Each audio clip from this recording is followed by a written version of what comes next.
ఏదైతే రిమాండ్ చేసినామని చెప్తున్నారో ఆ రిమాండ్ చేసే రోజు 1:30కు కోర్టుకు తీసుకెళ్తే అప్పటికే తల్లికి తెలిసి బంధువులకు తెలిసి తల్లికి తెలిసి బంధువులకు తెలిసి కోర్టు ప్రాంగణంలోకి వెళ్తే ఇద్దరు పోలీసు వాళ్ళు ఆయనను కోర్టు ప్రాంగణంలో చెరో భుజం పట్టుకొని తిప్పుతుంటారు. అంటే నడవలేని పరిస్థితిలో నిలబడలేని పరిస్థితిలో రాజేస్తుంటే ఆయనను తిప్పుతుంటారు.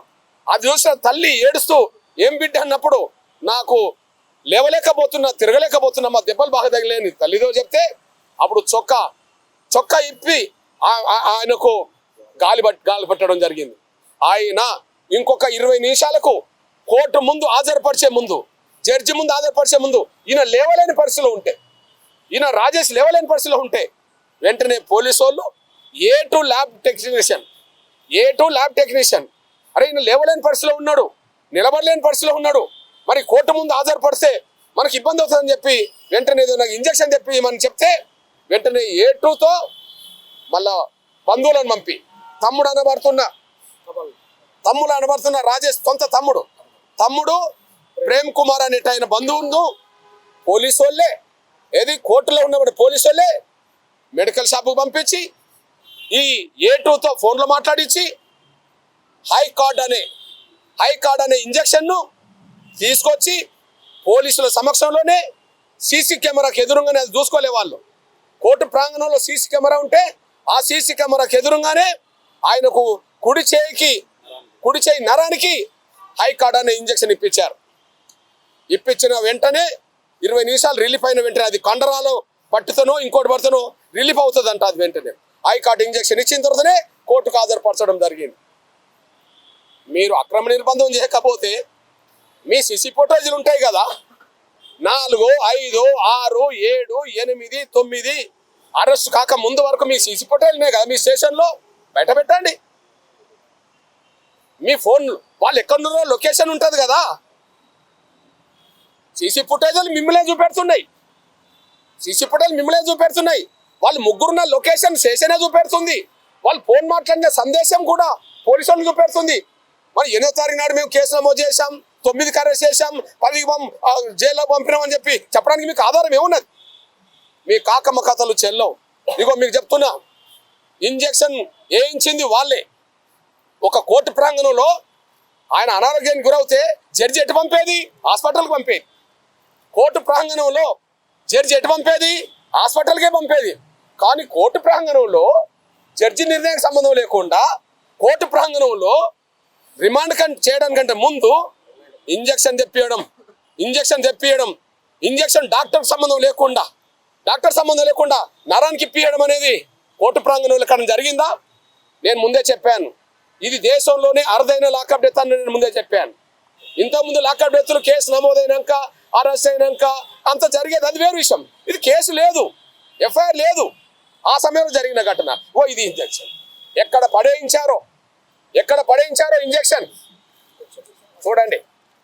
ఇది హైకోర్టు అనే అది తెచ్చింది తమ్ముడే, ఆయన ముందుకు రండి, తెచ్చింది తమ్ముడే. ఇది ఎక్కడ వేశారు? అదే కోర్టు ప్రాంగణంలోనే పక్కకు పడేయించారు. ఈ పక్కకు పడేయించింది ఎక్కడ? చెత్త కుప్పలో కొద్దిగా లోపల పడేశారు, మోరీలో లోపల పడేశారు. నిన్న కోర్టు హాల్ జరుగుతున్న సమయంలోనే వీడియో తీసి అక్కడి నుంచి తీయించడం జరిగింది. నేను అంటున్నా, ఇది చట్టవిరుద్ధమైన నిర్బంధం కాదా? చిత్రహింసలు పెట్టలేదు కదా? 6, 7, 8, 9 మీకు భోజనాలు తీసుకొచ్చారు కదా, ఎందుకు తల్లితో ఉంచలేదు? ఎందుకు భోజనాలు ఇప్పించలేదు? మీరు చిత్రహింసలు పెట్టలేదు కదా, ఆయన ఆరోగ్యంగా ఉన్నాడని చెప్పి డాక్టర్ సర్టిఫికేట్ ఇచ్చి అంటున్నారు కదా, మరి ఎందుకు ఇంజక్షన్ వేయించారు? ఇది ఏంటిది? ఈ దేశంలో ఎక్కడైనా జరిగిందా ఇట్లాంటి ఘటనలు? ఇప్పుడు పోలీసులను ఉపేక్షిస్తే ఇక ఎవరి మీద ఫిర్యాదు అవసరం లేదు, వాళ్ళు తీసుకెళ్లి కొట్టడానికి. ఎవరి మీద ఎఫ్ఐఆర్ అవసరం లేదు, వాళ్ళు తీసుకెళ్లి హింసలు పెట్టడానికి. ఎవరి మీద ఏ కేసు అవసరం లేదు, వాళ్ళని చంపడానికి. ఇంకేముంటుంది చెప్పండి? ఇంతకుముందు అరెస్ట్ అయ్యి లాకప్ డెత్ గురైన వాళ్ళందరి మీద కేసులు ఉంటాయి, ఎంతో కొంత ఎఫ్ఐఆర్ ఉంటుంది, ఫిర్యాదు ఉంటుంది, వాళ్ళ మీద అరెస్ట్ ఉంటుంది. కానీ ఇక్కడ ఫిర్యాదు లేదు, ఎఫ్ఐఆర్ లేదు, ఏమీ లేదు. ఆ సమయంలో నిర్బంధం, అక్రమ నిర్బంధము, ఆ సమయంలో చిత్రహింసలు, ఇవి బయటపడకుండా చేయడం ఇంజక్షన్ ఇస్తారు, ఆయన మరణానికి కారకులు అవుతారు. ఇది కాదని చెప్తారా? ఇక పోతే A4 నిందితుడు కాదు, A4 నిందితుడు కాదు, సాక్షిగా ఉపయోగించవచ్చు, సాక్షిగా ఉపయోగించవచ్చు. ఎలా నేను అంటున్నానంటే చాలా బాధాకరం. ఈయన మీద ఫిర్యాదు చేసిన ఆయన పేరు కె రాజేష్. ఇప్పుడు ఈయన పేరు కె రాజేష్. కేవలం కె రాజేష్ ఉండడం వల్ల బలైండు. సాక్ష్యం చెప్తున్నా నేను. ఈ కె రాజేష్ అయిన చిలుకూరు మండలం సంబంధించిన ఒక పేదవాడే అగ్రకులస్తుడు కమ్మ. ఆయన 2020-21లో ఆయన అనారోగ్యం గురవుతే హైదరాబాద్లో హాస్పిటల్లో చేరాడు. ఆయన ఖర్చు అయింది. ఆయన సీఎం రిలీఫ్ ఫండ్ కోసం పెట్టుకున్నాడు. 1 సంవత్సరం 2 సంవత్సరం రాలేదంట.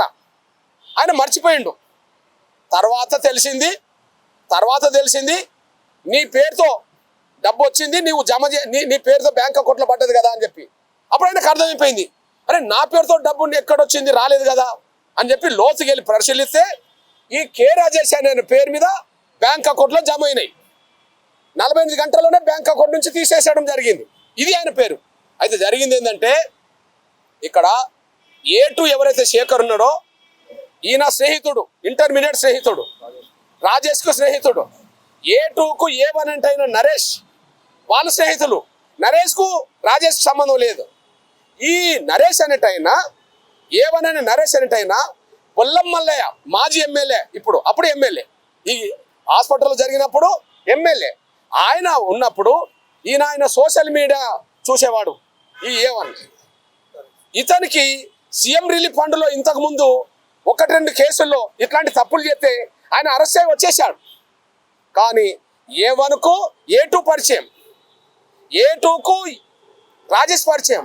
వాళ్ళు ఏమనుకున్నారు, ₹1,00,000 రాజేష్ పేరుతో వచ్చినాయి, కానీ రాజేష్ పేరుతోనే మనం తీసుకోవాలి కాబట్టి నీకు ఎవరన్నా రాజేష్ పరిచయం ఉంటే ఆయన పేరుతో తీసుకుందామని చెప్తే ఆ రాజేష్ పేరు కె రాజేష్ అయిపోయింది. స్నేహితుడు నమ్మించి నా పేరుతో ₹1,00,000 వస్తున్నాయి, నీ పేరుతో జమ అవుతాయి, నాకు తీసిమని చెప్పడం జరిగింది. ఇంటర్మీడియట్ స్నేహితుడు, ఇప్పటి వరకు స్నేహితుడు కాబట్టి ఆయన బ్యాంక్ అకౌంట్ ఆయనకి ఇవ్వడం జరిగింది. ఆయన ₹1,00,000 జమ అవడం జరిగింది. 48 గంటల్లోనే మళ్ళీ A2 తీసుకొచ్చి ఆ 48 గంటల్లోనే ఆయన డ్రా చేసుకున్నాడు. ₹1 సంబంధం లేకుండా ₹1,00,000 తీసుకున్నాడు. ఈయన భాగస్వామి కాదు. ₹1,00,000 ఎవరు తీసుకున్నారు? A2 తీసుకున్నాడు. A2 తీసుకొని ఎవరెవరు పంచుకున్నారు? వాళ్ళు పంచుకోవచ్చు. ఈయనకు సంబంధం లేదు కదా. అంటే ఉపయోగపడ్డది ఏంది? పేరు మాత్రమే. స్నేహితుడని నమ్మాడు.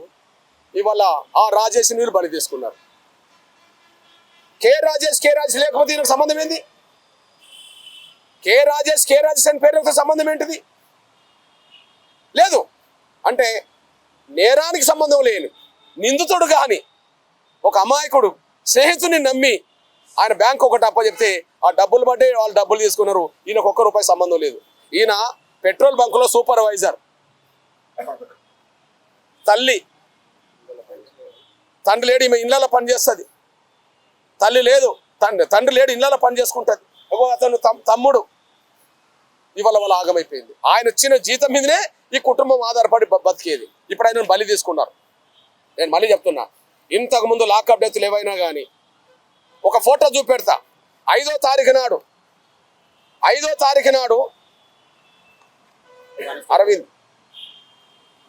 5వ తారీఖు నాడు అరవింద్ ఆయన 2 వీలర్ని తీసుకెళ్ళి డబ్బులు తీసుకొస్తారు.